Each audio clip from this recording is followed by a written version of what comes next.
Singer Bobby Kimball explains the many roads that led to him joining the band Toto in the late 70s. I'm John Bowden from rockhistorybook.com.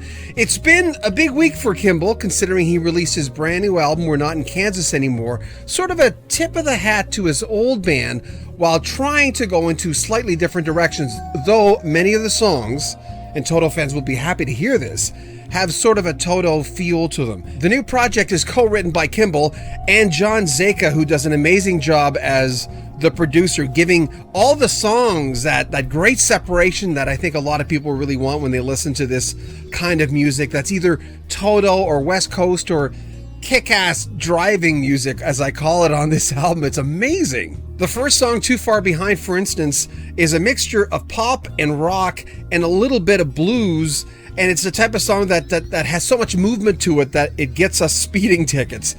But we don't mind. The song is great, and it brings Bobby in a shining light of showing us how great of a singer he is. Another favorite, Hey It's Me, shows the Bobby Kimball story as more of an inspirational story through the lens of time. How, he's 70 years old now, but he's singing with the vigor of a 20-year-old trying to prove himself. And when you're 70, that's what we do if we're still working.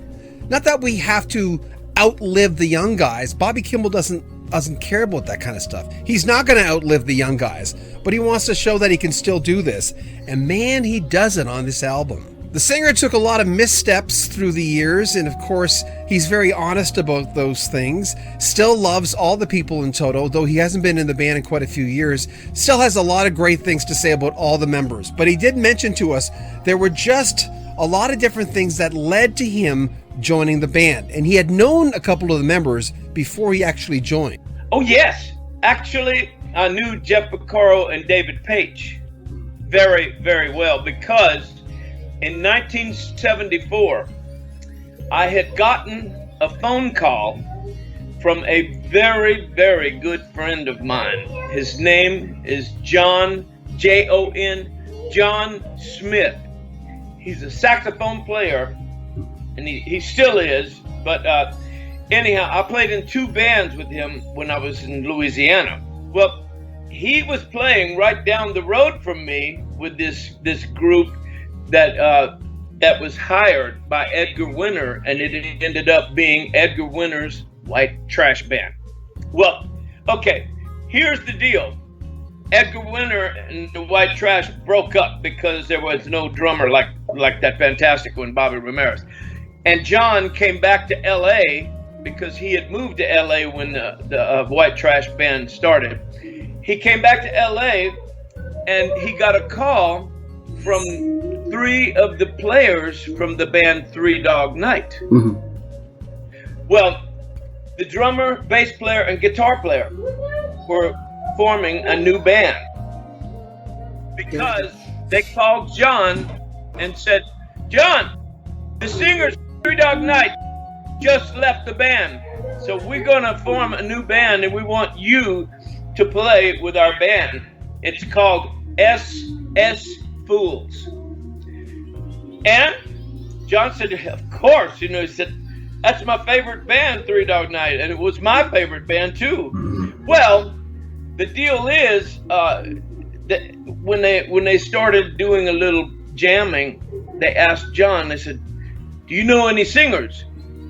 And John got on the phone and called me, asked me if I would come out and play with some guys from Three Dog Night. I said, John, try and stop me. Yeah. Forget that, man. I'm coming. And anyhow, I did. I came out here and we rehearsed for 2 solid months. Yeah. To do an album and to do a tour. And about 1/3 of those rehearsals for 2 months, I could not believe what I was seeing. David Paich and Jeff Porcaro came to those rehearsals, and they were standing or sitting about 4 feet from me playing the piano and singing. And that freaked me out because I knew who they were. Mm-hmm. And we got the chance to meet so many times.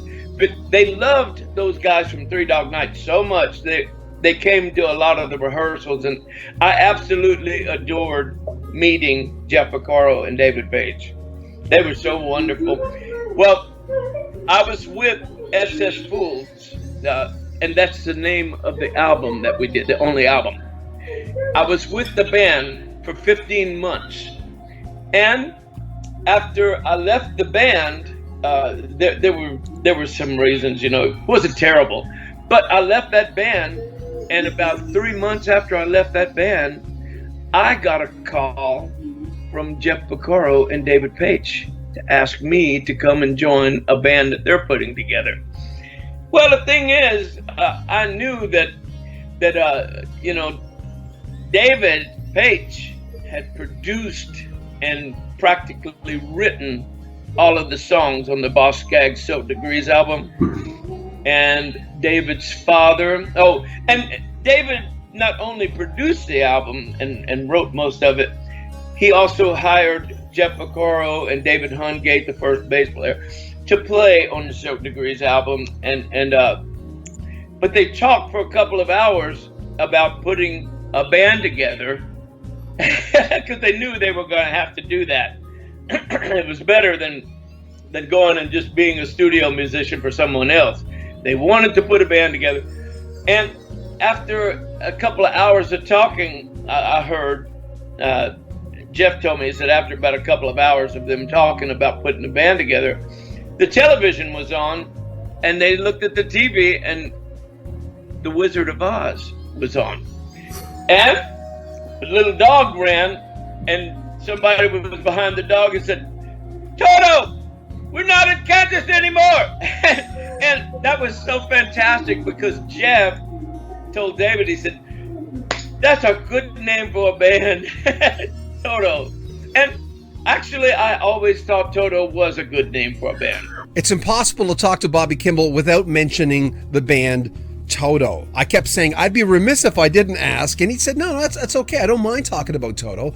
I have good memories about that band. We're putting together right now a special on the best Toto albums based on that poll we had. Remember, we had a poll a couple of years ago, and we released 3 different videos counting down the top Toto songs. Now, based on all the votes we got, what we're going to do now is go from the album that got the most votes to the album that got the least amount of votes. And we asked Bobby Kimball for an anecdote on any album. He chose Hydra, a most underrated album from 1979, and he overmodulated our mic talking about this track. The song Mama.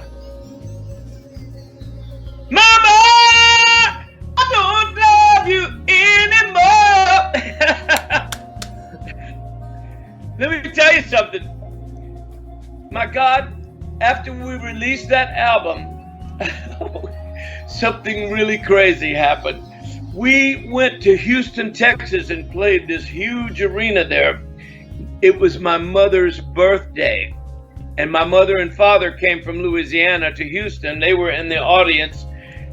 And right before we were going to do Mama, I dedicated the song to her. But did you just listen to the lyrics? Mama, I don't love you anymore.